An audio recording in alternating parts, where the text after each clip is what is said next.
Melalui akun Instagramnya, Hotman Paris mengungkapkan kesedihannya. Ia mengaku prihatin atas hukum di Indonesia.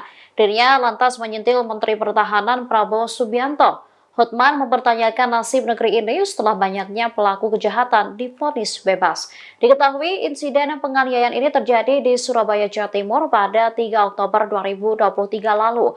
Ronald sempat memukul kepala korban sebanyak 2 kali menggunakan botol minuman keras. Selain itu, ia juga sempat menganiaya Dini di parkiran di kawasan tempat mereka berkaraoke hingga melindasnya dengan mobil.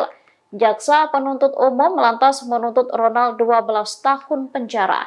Namun berdasarkan hasil putusan majelis hakim, terdakwa diminta dibebaskan dari segala dakwaan pada Rabu 24 Juli 2024. Pasalnya, terdakwa dianggap tidak terbukti secara sah dan meyakinkan telah melakukan pembunuhan maupun penganiayaan yang menyebabkan tewasnya korban. Download Tribun X sekarang, menghadirkan lokal menjadi Indonesia.